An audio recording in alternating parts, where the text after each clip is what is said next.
Hi, I'm here with Mr. Strehlke, a high school teacher and an Alphorn player. So, why did you decide to play the Alphorn? I was part of a German band and a folksmusic band in America here, and I was a yodeler. I am a yodeler as well.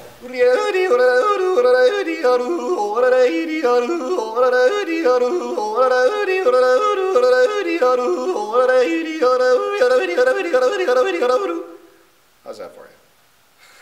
And got into the Swiss, German, Alpine, Bavarian region music. And a friend of mine played the Alphorn, and I thought it was very interesting, intriguing, and I thought, what better way than to have two Alphorns? If one isn't enough, when you need two. So he and I have been doing duets, and my brother also started to play after that, so we had done Alphorn trios and things of that nature. I was trained in the trumpet, that's my principal instrument, so I had some brass background to start with. So. Okay, so do they just speak German, or is it all English? In our band? Yep. The band I do now is American polka style, polka and waltz, and we also do the Bavarian ethnic folksmusic. So a lot of German stuff, yes. I'm the only vocalist in it, so I do a lot of the German things, and enjoy Europe as a whole anyway. And my kids have gotten into the culture of music, so one plays guitar and has recorded on our CD, and the other plays drums, and he's drummed on our last recording. So it's become kind of a family thing as well. Okay, that's cool. And then how did you get your Alphorn?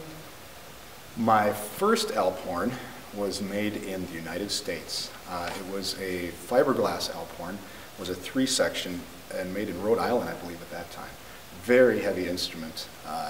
I'd like to say well made, but it wasn't really, nowhere near the Swiss-made instruments, but it served its purpose and was very affordable. I had played a Stocker, and have been to Europe a couple times and got to see the world's biggest Alphorn in Germany. But then the second one I acquired, a man by the name of Marvin McCoy was a salesperson for this Alphorn, the Swiss Flying Carbon Alphorn as well, and the late Marvin McCoy, I should say. And I purchased it from him, watching him play it, seeing examples of the telescopic one being a smaller, lighter, and just a great little instrument. So I purchased that about, let me say, it's been at least 5 or 6 years since I've had that horn. And that was about $3,000 at that time. Wow. I know there's some very expensive Swiss-made, yep. But for my purposes, it really does quite well. So you prefer the carbon fiber than the wood, or?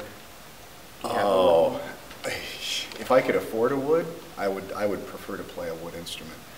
Being the type of band we travel a lot, because it is so compact and so light, I prefer that. But as far as a tone quality, I'd much rather play a wood. And on All Natur, if you've heard of the All Naturs, it's made out of one piece, it's not even cut. Those are really cool instruments. I'm trying to think of where, I want to say Bad Reichenhall, Germany. I had a few mouthpieces made from an Alphorn manufacturer in Germany near Berchtesgaden. And that's where the world's largest is as well. But I got to play some woods that he created, and it was fine. It was good stuff. So does your band, does it travel all around America, or does it actually go to Europe? Or? We've never traveled to Europe. I have been there with my family and things, and got to experience the music there, but never playing in the band. The band we do is a 3-piece, an accordion player, a MIDI accordion, and myself, I do brass instruments in the Alphorn and a drummer, and we do mostly Upper Midwest. So German Fest Milwaukee, German Fest Sioux Falls, Omaha, Nebraska. We go out to Minot, but mostly Upper Midwest things. Okay. And how did you learn the Alphorn? I know you had your trumpet background, but how did you learn to play it, or was it just come naturally? I would say it comes fairly naturally, but there's just things you have to listen for. You have to train your ear, I think, a lot differently than a trumpet or any instrument, because there is no slide positioning. And as you know, you play, it's a constant, your lip is constantly adjusting things. Even adjusting the temperature, because your horn can, detune and tune to the temperature around you too. So there have been a couple times where you might try to lip stuff up and it just doesn't match pitch, and there's hardly anything you can do to get it to match that pitch, and you have to kind of live with that. Ear training is really what I find most important too. Slightly natural, yes, but you just have to get used to certain things. Things you can't do with the trumpet, and people request, oh, play whatever song. It's like, that's really not physically possible. Yeah. But it's interesting all the same. We do kind of a niche on things where we'll do Amazing Grace with the Alphorn, Wipeout, Tequila, so we'll Americanize it a little bit just for the fun of the audience. But there again, it keeps it, something they kind of grab onto and enjoy to listen to as well. Have you found any other Alphorn players? Because I know it's pretty not popular in the U.S. Well, Joe D-Town was one. He lives in Prescott now, but we were in a 6-piece band called Alphorn Rose, and he played. He learned or got his instrument from Marv McCoy, who is now passed. My brother played, but he was more, I want to play, so he just bought a horn. There's 2 or 3 in the Twin Cities area that I know of for sure. Eliana Berkey, you ever heard of her? Yeah, she's one, but that's kind of out of my league as well. But I bought her CD, and I really, really enjoy listening to her play. It's again, takes it to a whole different twist and a whole different level. But around this area, not too many of them. That's why it's kind of a cool niche to get into play the Alphorn. Yeah. And then, do you have a favorite place to play? I know you can play in parking garages and stuff for the echo. My favorite, my folks have a cabin on a lake in Collinwood. That's called Collinwood Lake in Cokato, Minnesota. And it's just awesome to play there when there's, no wind whatsoever and the lake is totally still. And you play off the end of the dock. And it just goes. I mean, it just goes forever. And to me, it's part of, that's my family cabin and stuff too, but just to hear that go. And there's just a natural echo, and you can hear it across the lake, and that's probably my favorite place. I haven't got to play in the Alps yet, so that would be my second favorite if I had one. Yeah. Yeah.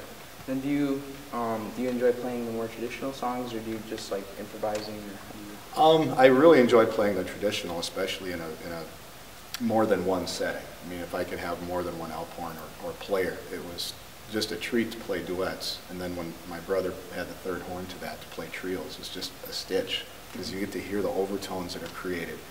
All of a sudden there's that fourth Alphorn in there, and it's just created by the waves of the horns that are playing.